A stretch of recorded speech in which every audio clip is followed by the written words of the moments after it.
What's up, YouTube? It's your boy Nash here. Welcome back to the channel, and welcome to another episode of WWE's Biggest Issue. What is this week's episode? Pay-per-views ending in the wrong direction. What I mean by that is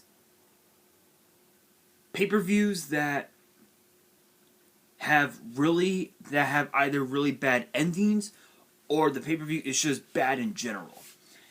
And basically, it is basically the fallout from last night's Elimination Chamber pay-per-view, which, I mean, don't get me wrong, the card was absolutely solid, but the problem is the fact that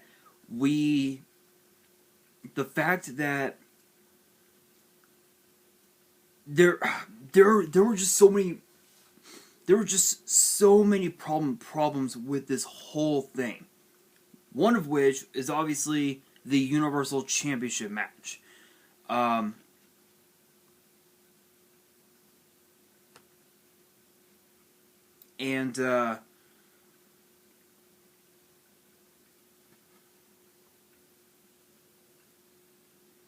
There's just so much to talk about with this one. And hang on, guys.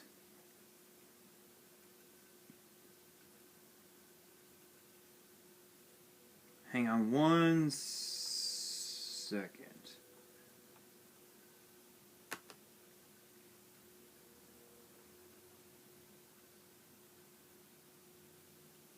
Alright, never mind.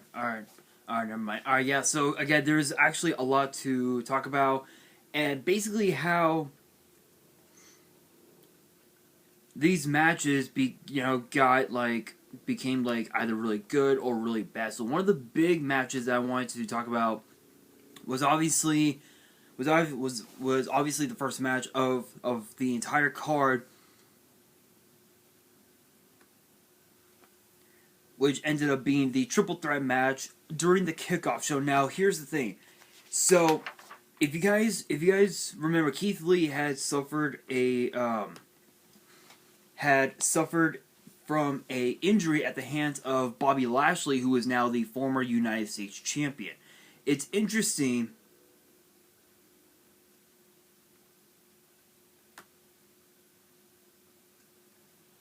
Hang on.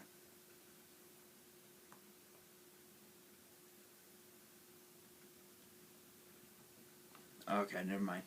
So Keith Lee again was taken out at the hands of Bobby Lashley, and it ended up being a way to give fresher talent a shot at the title, and it ended up being John Morrison pinning Mustafa Ali in that fatal 4-way. And it's interesting because Mustafa Ali kept saying that he never got the chance, that he's never been given a chance to eat, and what he meant by that was given opportunities at titles and whatnot. And do I believe in that theory? No, honestly I don't, because Mustafa Ali, he's had multiple title opportunities over the years, whether it was the NXT Cruiserweight Championship, whether it was the Intercontinental Championship, or whether it was the WWE Championship. He's always had an opportunity at gold, but he had never seized that opportunity. He never took that opportunity for himself. And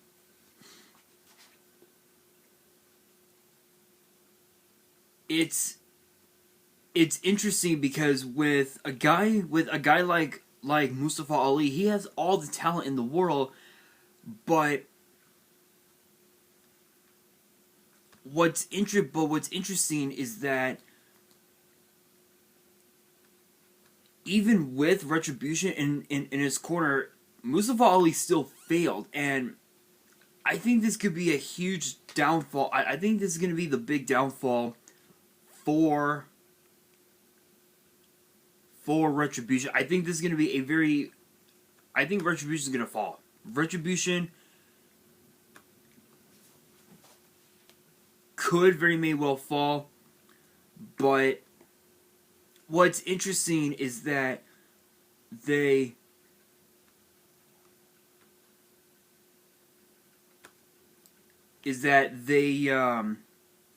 wanted to give someone like John Morrison a title shot, because Morrison, he's been in the in the WWE for a while, but he never got to seize the opportunity to be a champion, if be United States champion.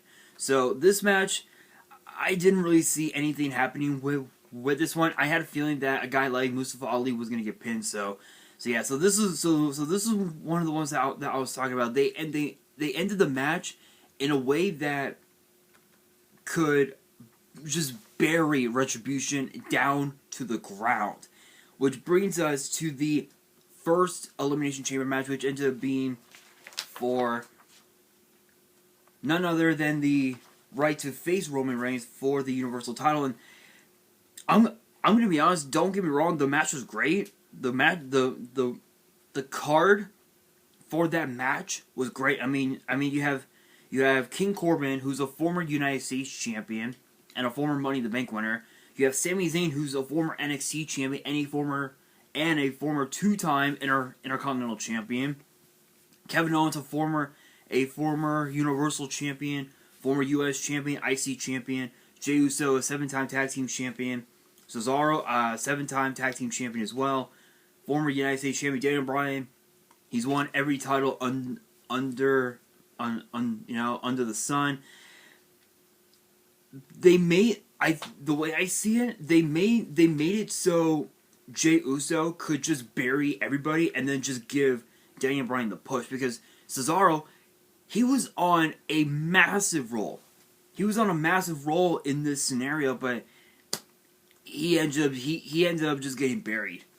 Which then, obviously, again, Daniel Bryan won the match, but Roman Reigns spoiled the party as he, again, if you guys saw the result video from last night, then you will know what happened. But this pay-per-view was utter trash because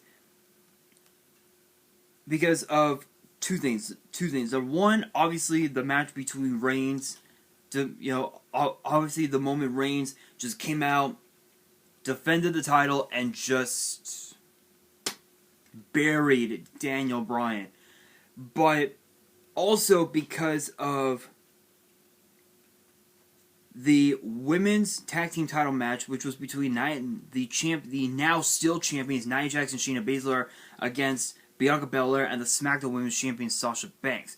And with the help of Reginald, if you guys watched last night, with the help of Reginald, Jackson Baszler picked up the victory. So you have to wonder if Reginald really does have a crush on Sasha Banks, because why else would he have been up, in Sasha's corner over the last couple weeks when he's been with Carmella for the longest time? So that right there, it doesn't make sense. But the match, the Elimination Chamber match for the WWE title, this was the worst way to book it, because they booked it so McIntyre could retain the title and walk out. That did not come to pass, as we had found as we found out. If you guys remember earlier in the show, MVP had spoken to Miz, was actually talking to the Miz backstage, and this is where things get interesting, because let's actually go to What Culture. So shoutouts to Andy Murray for this article off of What Culture. Is it? Yeah, so shoutouts to Andy Murray. It says here, let's see. An assist from the MVP managed Bobby Lashley led to Drew McIntyre dropping his WWE title to The Miz at Elimination Chamber last night. It turns out that the Hurt Business leader called called this 9 months ago. Reddit user Datsukman unearthed a clip from the May 25th episode of Raw. McIntyre was MVP's guest on the VIP lounge. Yeah, I remember this, as the two traded bars back and forth to Bill Lashley's shot at the title at Backlash in 2020, and MVP dropped the following line. Quote, "When Drew McIntyre loses the WWE Championship, I will personally play a role in that outcome." This came from Bobby's manager saying that when McIntyre hit him with a Claymore the previous time Drew was on the VIP lounge, he knew he was going to win the WWE title. That was back in February. Yeah, I remember that. I remember that because in February last year, McIntyre was still deciding who he was going to choose to face at WrestleMania, and that ended up being Brock Lesnar. Lashley softening McIntyre up at Elimination Chamber allowed Miz to cash in his Money in the Bank briefcase and become WWE Champion for the first time in a decade. There'll likely be some kind of follow-up on tonight's Raw. Whatever happens next, MVP looks mightily prophetic right now.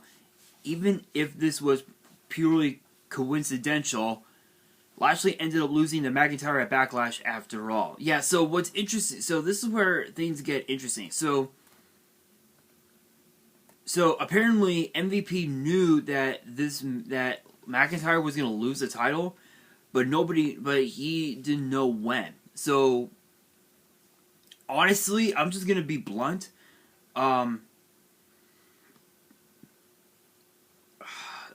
That was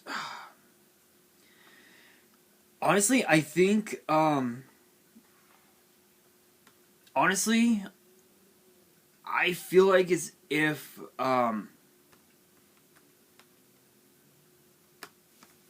hang on, guys.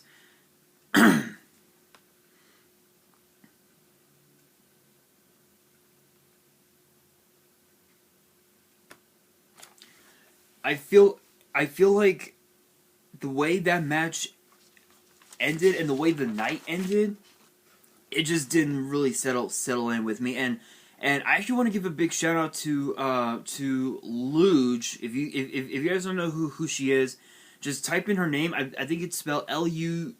If you type in her name, if you type that in on the search engine on YouTube,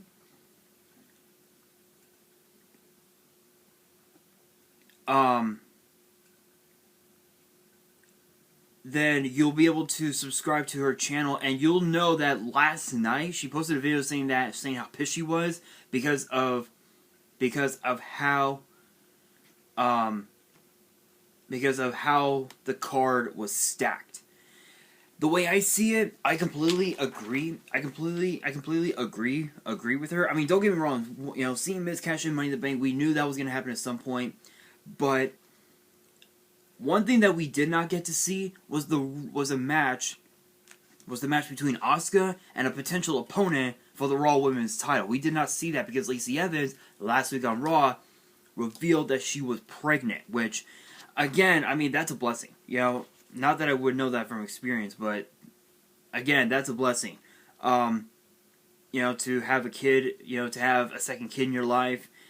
Again, I would not know that from experience, but it is. But a lot of people were speculating, myself included, that it could potentially be Peyton Royce, Lacey's tag team partner, but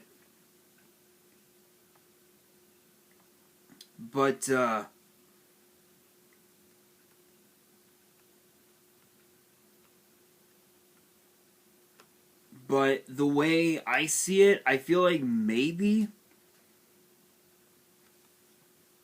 the match will happen tomorrow. Will happen tonight on Raw. But the way that card was booked, it was just horrible. It was just horrible. So instead of naming this episode pay-per-views ending bad, I think I might name it pay-per-views booked in the wrong direction. I think that's gonna be the name of this week's episode. But yeah, that match, that pay-per-view was just, that was booked so poorly, and I think it was only because of the fact that they needed to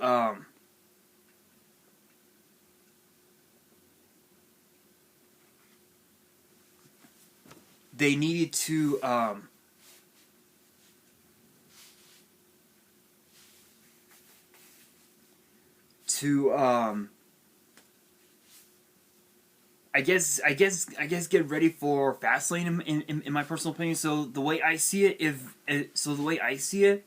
WWE were to fix this problem, I would just say book the matches like they did last year in 2020. Because in 2020, the matches, the cards for 2020 were pretty stacked. I mean, think about just to give an example, TakeOver Portland last year, NXT TakeOver Portland. You had Johnny Gargano versus Finn Balor, Rhea Ripley versus Bianca Belair, the Undisputed Era versus Pete Dunne and Riddle, Adam Cole versus Tommaso Ciampa, Tegan Nox versus Dakota Kai, and of course Keith Lee versus Dominic Dijakovic. That was a pretty stacked card. That was a stacked card. And then of course too, Money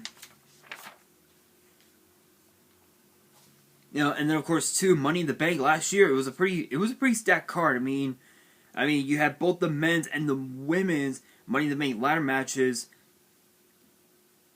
happen on the at the same time.